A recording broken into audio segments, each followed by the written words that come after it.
কেইবা দশক ধৰি চলি থকা হাতী মানুহৰ সংঘাতে শেহতীয়াকৈ চূড়ান্ত ৰূপ ধাৰণ কৰা দেখিবলৈ পোৱা গৈছে।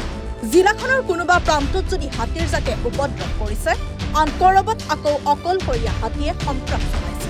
মুঠৰ ওপৰত ৰাতিপুৱা হলেই গোৱালপাৰাৰ কোনোবা নহয় কোনোবা গাঁৱৰ পৰা খবৰ আহে হাতী মানুহৰ সংঘাত। যোৱা নিশা প্ৰায় 2 মান বজাতো এটা 4-5 জনীয়া হাতীৰ জাকে দুধনৈ ডাবলিৰ কৰুণাকান্ত ৰাভাৰ ঘৰৰ চৌহদত সোমাই কেইবাজোপা তামোল গছ ভঙাৰ লগতে পাকঘৰটো সম্পূৰ্ণৰূপে ভাঙি তছনছ কৰাৰ লগতে দুৱাৰ খিৰিকীসমূহ ভাঙি পেলাই হাতীৰ জাকটোৱে। নিশাৰ ভাগত বনৰীয়া হাতীৰ জাকটোক খেদি দূৰলৈ পঠাই দিয়ে বন বিভাগৰ লোকে। এনেদৰে জিলাখনৰ ভিন্ন প্ৰান্তত নিতৌ বনৰীয়া হাতীয়ে দিনটোৰ সকলো সময়তে উপদ্ৰৱ চলাই আহিছে। ৰাতি এটামান বজাত আহিছিল হাতীটো। তাৰপিছত হালা চিলা শুনা পাই মানে আমি ওলাইছিলোঁ আৰু তাৰপিছত আহিছে 4-5টামান হাতী। দেখা নাই আমি এনেই আৱাজটো শুনা পাইছোঁ। এদি ওলাই আহিলোঁ, ওলাই অহাৰ পাছত আৰু এদি দেখা পাই আমি এদি দৌৰ মাৰিলোঁ। দৌৰ মৰাৰ পাছত আৰু দেখা পাই আমি ভয়ত আমি দৌৰা চপৰা কৰিলোঁ। তাৰপিছত ঘৰটো ভাঙা তাহে শুনা পালোঁ আৰু কি এনে আৱাজটা শুনা পালোঁ। মানুহবিলাক আহিল, গাঁৱৰ মানুহখিনি ওলাই আহিছে গোটেইবিলাক। ওলাই অহাৰ পাছত আৰু খিদিল আৰু ফৰেষ্ট ডিপাৰ্টমেণ্টৰ মানুহৰ পৰা আহিছিল 12জনমান আহিছিল বোলে, 10-12জনমান আহিছিল। তাৰপিছত আৰু গাঁৱৰ মানুহখিনি বহুতখিনি আহিছে মানুহ, তাৰপিছত সেই দিব পাৰিছে আৰু কি। হাতী আহি থাকে নেকি ইয়াতে? আহি থাকে, সদায়ে আহি থাকে।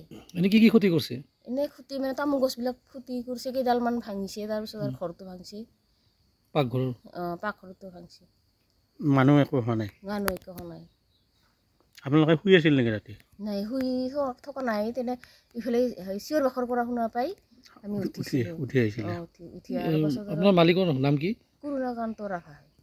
কৰুণাকান্ত ৰাভা। জাগাটো কি নাম হয় এইটো জাগা? এইটো দাবিলি হয়। দাবিলি ন? দুধনৈৰ পৰা নৱজিৎ ৰাভাৰ ৰিপৰ্ট, এনি ভাৰত 24। নমস্কাৰ, মই উৎপল দাস আৰু আপোনালোকে চাই আছে এনি ভাৰত। আৰু আপোনালোকক জনাবলৈ পাই মই বহুত সুখী হৈছোঁ যে আমাৰ সকলোৰে মৰমৰ শ্ৰদ্ধা জুবিন গাৰ্গৰ গীতসমূহৰ ভিত্তিত এটা খুব সুন্দৰ ৰিয়েলিটি শ্ব' এনি ভাৰতে আয়োজন কৰিছে, জুবিনৰ গানে কি আনে। এই প্ৰথম ছিজনটোত অডিশ্যনছ আৰম্ভ হ'ব আগষ্টৰ পৰা অসমৰ বিভিন্ন জিলাত।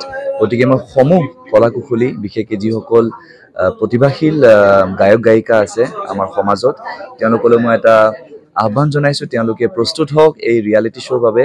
আৰু তাৰিখটো হৈছে 15 আগষ্ট 2024 চন। এনি ভাৰতৰ অডিশ্যন, জুবিনৰ গানে কি আনে।